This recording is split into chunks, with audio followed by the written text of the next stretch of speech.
Here's the always entertaining Robin Williams, ladies and gentlemen.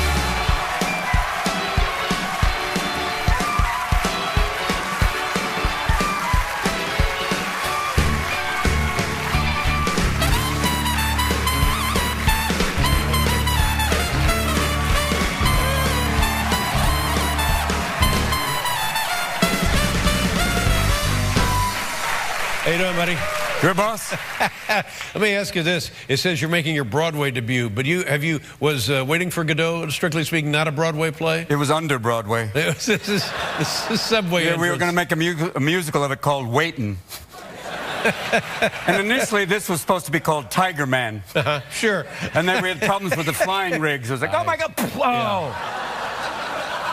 Yeah. No! In any event, you're returning to the New York stage. Yes, sir. Yeah, good to see you. How you been? Good, boss. Very good.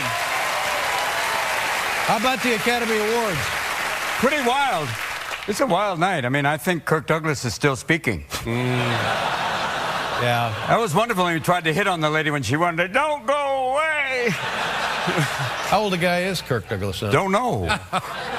Older than us. Yeah. It was amazing. He got great laughs. Bob Hope got great laughs from beyond. That was wonderful. Billy kicked it. It was wonderful. Great night. What was the night like when you won your Academy Award? 98, was it? 98 was amazing. The moment they announce your name, English becomes a second language. And you're amazed that, I know that everyone's like, well, she dropped the F-bomb. It's not a bomb. No one got hurt. It was, right.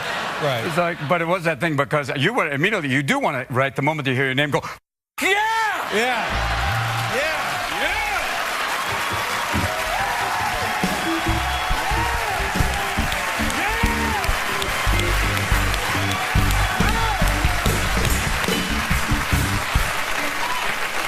I remember. But that didn't happen. No, it happened. It happened once before when they gave Myrna Loy her lifetime. That's right. Yeah. Jimmy Stewart going, well, this is a big. Yeah. How good would that be? Well, yeah. They never used words like that in the old days. It's amazing when you win the Academy Award. You have like about a week where everyone's like, hey, Good Will Hunting, way to go. Good Will Hunting, Academy Award, way to go. And 2 weeks later, it's like, hey, Mork, how are you? Like, you're back! Yeah. But it's a nice thing, and congratulations again. You remember that night. It's a tough night, dude. It's a wild... Oh, for me, it was, yes, it was a tough night. Yes, that fight should have been stopped. Cut me, Charlie, cut me, I'm done. The first time I went there, I don't know what year it was, I met Laurence Olivier. It was my first year, I was in the 80s, and I said, Sir Laurence, it's an honor to meet you. He went, are you wearing makeup? I went, yes, sir, I am. Don't, it makes you look effeminate. Hey, Larry, how's Danny Kaye? It's like, well, now.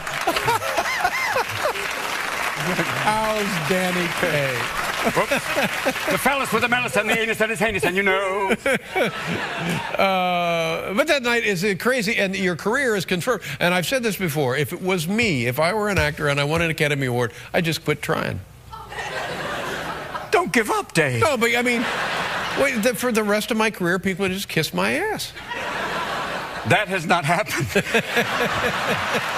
even I love the fact, even Colin Firth, who won, he said, my career has peaked, And it's amazing. He won for the King's Speech, which is an amazing thing about having the impediment. Right.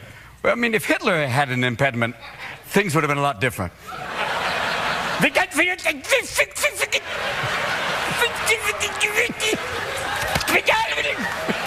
We're going to...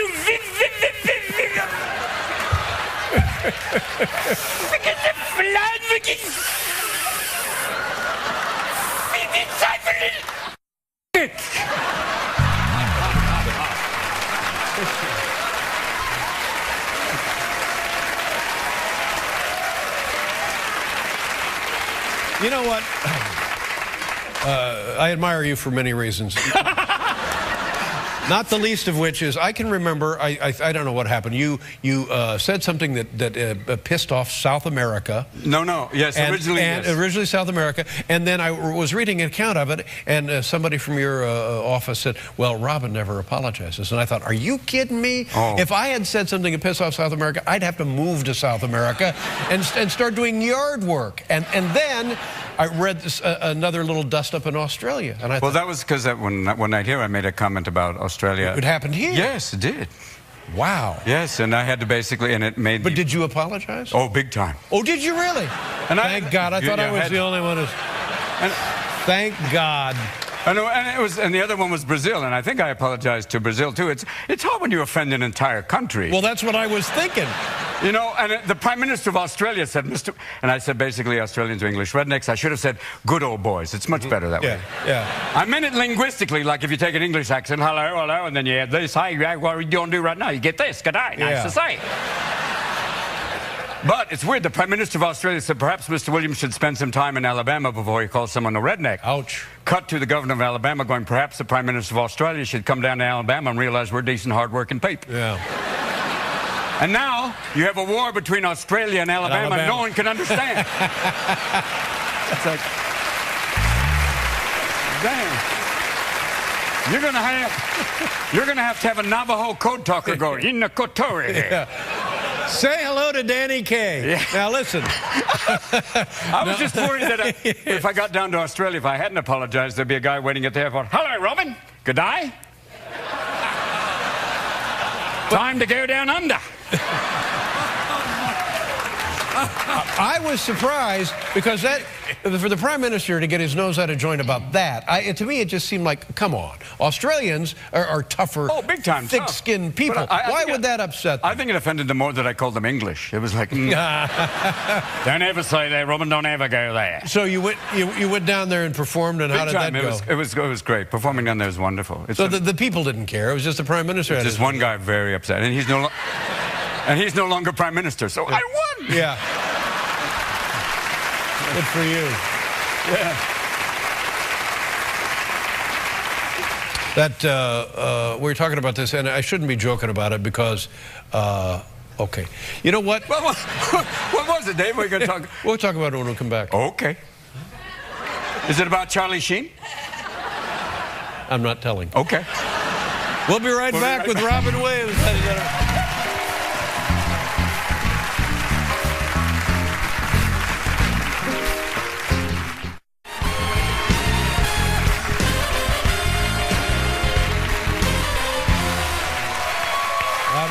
Ladies and gentlemen, this is going to be good. It's going to be hard to get tickets. I don't know if you can you get tickets for this now? I hope so. Yeah, this will be exciting. A nice thing, and it'd be good to have you just down the street then here. It's an incredible play. It makes basically our town look like Oklahoma. Is that right? It ran for a while in Los Angeles. Yes, totally, and it was nominated for a Pulitzer Prize. It's a very intense piece with. Yes. And it lost to a musical about manic depression, so it gives you an idea. It's a fun night at the theater.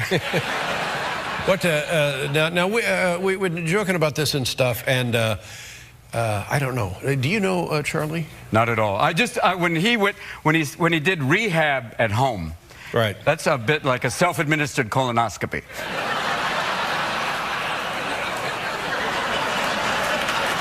Yeah. Exactly.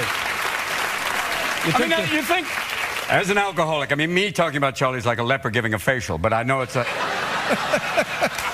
oh, my God. I know. You look really good. Off my hands.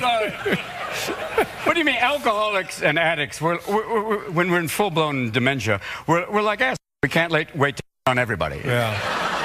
It's like you're watching a train wreck, boss. Well, yeah, but is it too late to turn the switch on Charlie? Don't know. He's probably getting calls from Gaddafi, like, where do you live? Can I come? They must have a rehab for all like deposed despots called, I don't know. It'd be wonderful, like Club Fled. So, for all those guys like Mubarak's going, do I have my own room? And you still get to torture people. Oh, great. But I think that, but do you worry about a kid when you see him? Big time, boss. Yeah. Big time. It doesn't look well, when he's like embracing, when he said, I'm embracing my violent side. So, okay, give me the sharp stuff. Oh, Charlie has said that. That was like one of the quotes I saw last night. So like, for heaven's sake. Dude, embracing his violent side. So that suggests a certain level of psychosis? You're looking to me like a therapist? Yes. You've come to the wrong place, baby. Yeah, it kind of does, Dave. It seems a little crazy. Yeah. I wouldn't want to go hunting with Charlie, you know? Charlie, how you doing? Really good. I'm in the bottom of the boat, okay? Oh, man. Now, speaking of the Middle East, I know you've traveled there. You've been in Iraq many times? Just before Christmas, I was in Iraq and Afghanistan, and this time I got to stay in one of Saddam's palaces, which is... Right in Baghdad there? Yeah. If Stalin had built Graceland, it would look something like that. Wow. Wow. But the weird thing is, it is so badly made. It's got like marble, but it's only like a half-inch thick, and behind it's plywood, and it has just... There are Colombian drug lords going, who buys this crap for you? This is... What a crappy... Man, you could have a better crib than this, man.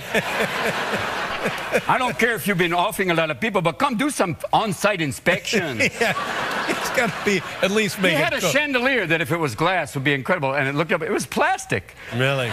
He must have been going through Target going, I'll take one of those. One of those.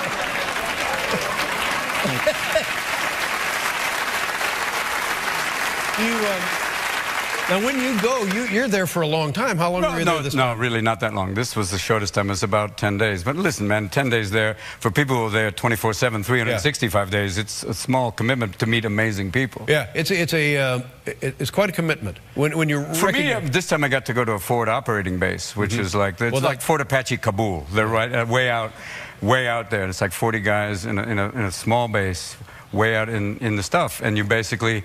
I flew in an Osprey, which is a part helicopter, part plane. Right. Make up your mind! Yeah. It's a tremendous aircraft. Amazing. Yeah. Because all of a sudden you'd be like, we're going up? Not anymore!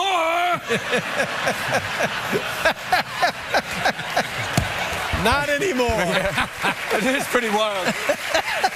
It's loud. Oh. Set decoration. Yeah. Uh-oh. And it is amazing. The plane is so loud. You get off the plane going, thank you for the flight. Nice to be here.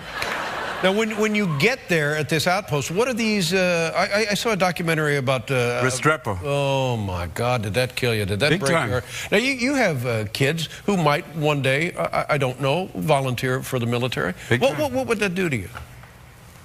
You just pray that they come home safe, like everyone who's over there. I know.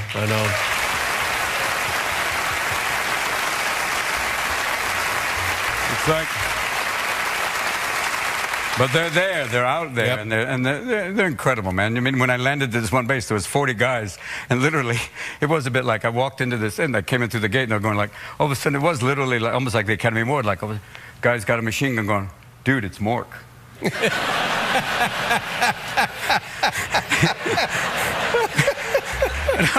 And all of a sudden they went, why are you here? They must be really hard up at home. What happened? I'm here as part of a psychological warfare program, son. Dude. And then next week it's Charlie Sheen. Brace yourself. Oh, wait. Boy. That might be the one place that Charlie would go, okay. Yeah, down there. Hello, my friend. Come stay. Cheaper than rehab. Come. It's a nice thing you do. Thank you. Oh no, boss. It's incredible. Yeah. You meet amazing people. Yeah. Okay, let's take a look at a clip. A clip? Yeah. We have a clip? No, I don't think we do. I was going, we're still in rehearsals. This would be like Psychic Friends. Here's a clip from 2 weeks in the future. I'm told we don't have a clip. And here's a picture of Charlie Sheen in Amish country. This is it. This will be fun here in New York City. Plan your trips now. Get your tickets. Bengal Tiger at the Baghdad Zoo. Yeah, baby. Robin Williams. We'll be right back with Judy Greer. Always a nice spot.